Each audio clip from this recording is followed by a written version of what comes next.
2, 2, 1.5, 1. All right, go. All right, no, god damn it. Sorry. We're going to start over. Start from scratch. All right. Good morning, everyone. We got a great singing bowl to start us off, Sir Bobbert.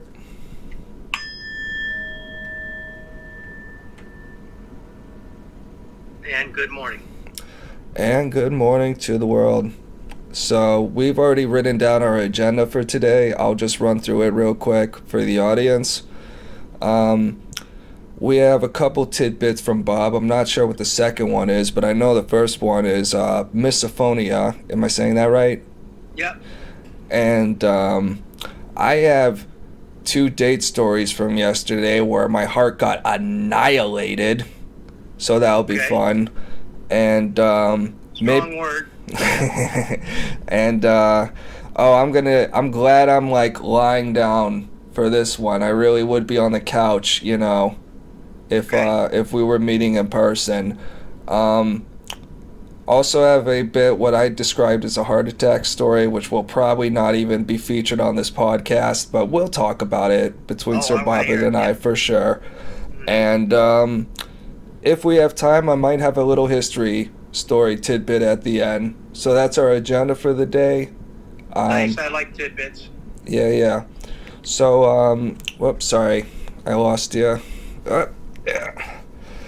Alright, so I really should get a phone stand, you know what I mean? Yeah. Make my life a lot easier for these, but anywho. So do you want to start with the misophonia? No, I want to start with, because it's fresh on my mind, the little tidbit about giving a little piece of rock history music. Okay? Yeah, let's do it. Offer our fans every week a little snippet about some form of music, mostly from the 60s and 70s, okay? Can I just pause for 1 second? Yeah. Do you hear it? Do I hear what? This is just like home, Bob. The second we start, I hear the fucking power tools going on in the neighbor's fucking yard. Maybe you'll hear it on my side of the podcast, and I apologize for that, but it's too funny to me. It's just everywhere I go, god damn it. Well, this may segue better into misophonia, okay?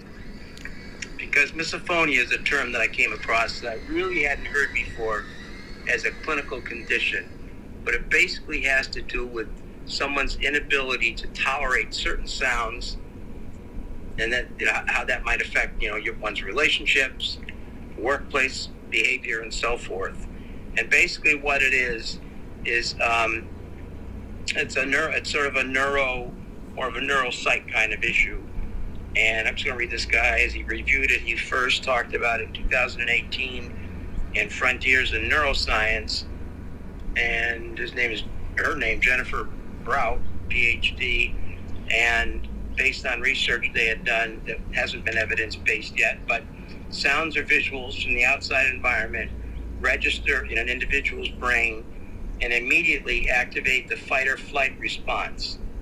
So essentially the brain misinterprets the sound and might take it in such a way that the person feels absolutely overwhelmed, violated, feels like he or she may need to flee the situation.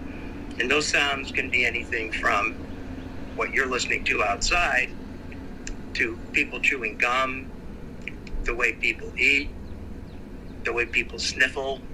It's usually very idiosyncratic, but it affects that person in a way that doesn't affect other people. It's like a death blow.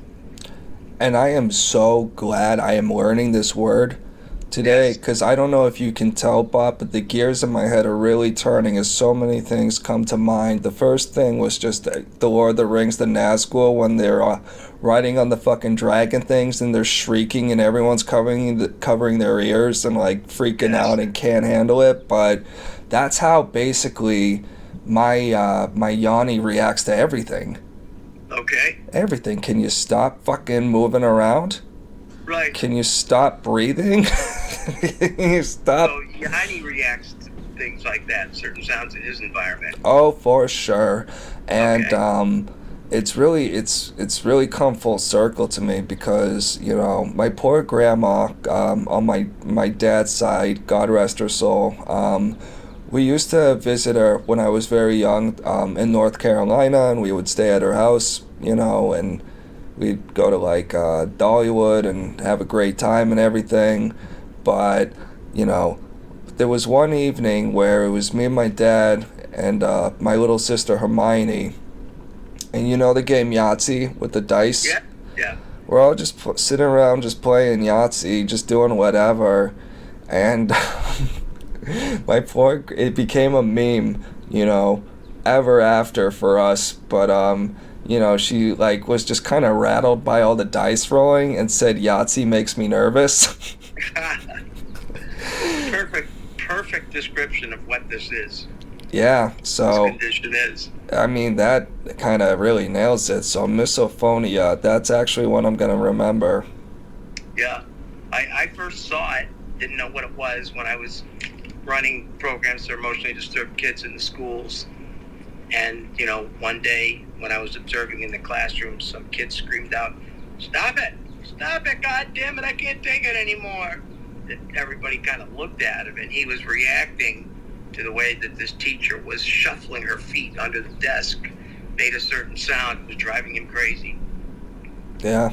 So once we identified it, of course, we had to tell her to wear softer shoes, and thank God she was cooperative and understood it was a disorder, and he just wasn't out there trying to piss her off. Yeah, man, I can't wait to implement as many of these kind of little weird human psychological defects into my book characters as much as possible. Like something I really loved about the Game of Thrones characters is that a lot of them had just they had physical limitations to deal with. Like one is a dwarf, so he can't be a big bad warrior. He can't really defend himself. He has to rely on his smarts, his money, and his connections, and his wit, and different things. One is in the book, he wants to be a knight. And he's a young kid, but very early on he falls out. He has a bad fall, becomes a cripple, and he's got to adapt to life. So people, I just think for me it's what feels like it's missing from a lot of fiction, like historical fiction, and especially the later Game of Thrones, because it just became the screenwriters own thing, and the fuck they know.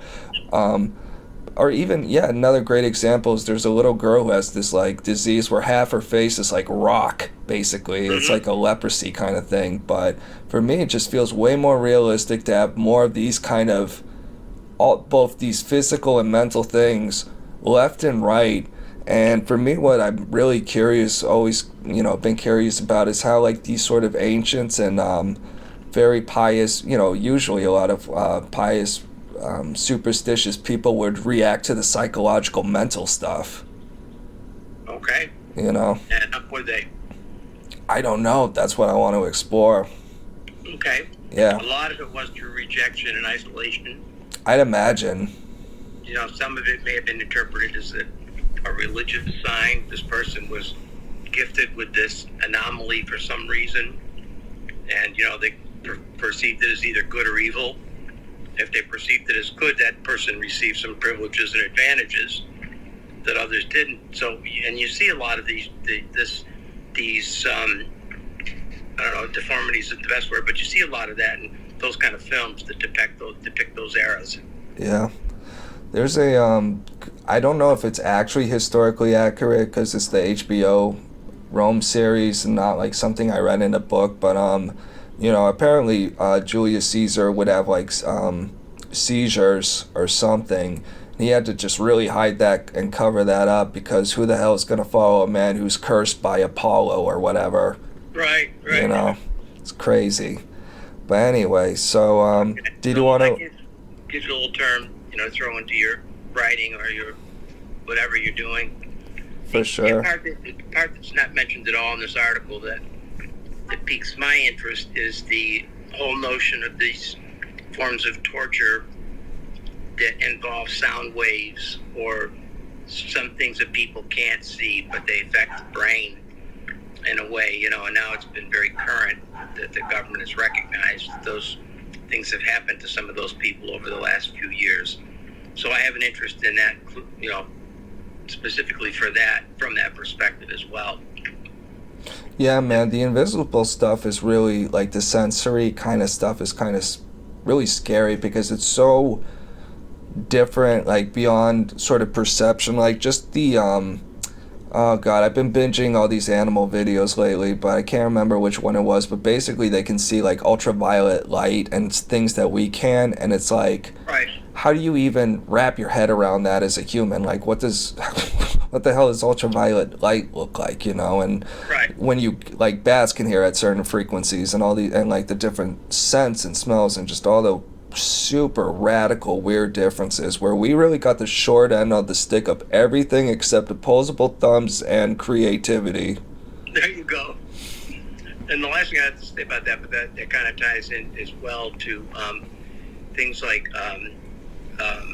idiot savants, the savant condition that was highlighted in the movie with Dustin Hoffman and his brother, or one of them. I can't remember who was which. I don't know if Dustin Hoffman played the savant or the brother of the savant. Mm-hmm. Who knew every answer to every game show question and could put a crossword puzzle together in 10 seconds. And I used to see a lot of those kind of conditions in the kids and the programs that we ran. But it's just fascinating, what part of the brain is working in that person. Well, the rest of it isn't. The normal stuff isn't working, but this sort of the glitch, is sort of there. So anyway, The little autistic Mozart. Ties into it. That's exactly right. Idiot savant. Yeah. It's fun. All right. So we can move on. Okay, that's probably enough of that. Yeah, did you want to get into your rock tidbit? Well, only that this morning, like I was listening to a band you would have never heard of unless you were really into the blues. Okay, hipster. Okay, Tedeschi. Ever heard of Tedeschi stores, shops? Must have seen them all over the New England area. I've definitely. Oh wait, are you talking about the band or just the store? No, the store. Oh yeah. I know what you're talking about. Yeah. Okay. Have you ever heard of Susan Tedeschi? No. Okay, she's a great blues singer and guitarist who mostly, played around the Quincy area and a couple one blues club here in particular, and then, became very popular nationally, as a sort of Bonnie Raitt female blues artist, really artist from guitar playing to singing. Mm-hmm. And she, somewhere along the line, tied up with Derek Trucks, who was a member of the Allman Brothers band, and the brother of Butch Trucks, who was with the original Allman Brothers, who died in a motorcycle crash. But anyway, the short story is that they met and got married and combined the two bands. The band is now called the Tedeschi Trucks Band. So if you ever have a chance to check them out, they're worth it. That's beautiful, bro. Imagine being your girlfriend can't ruin the band because she is the band. She is the band. That's beautiful. And the Boston Pops a few years ago featured her in their 4th of July special, which was a nice change of pace for someone like that. Yeah. For them to put someone like that in there. But the Tedeschi Trucks Band is big on sound, like the Allman Brothers were, in that they have 12 people in it.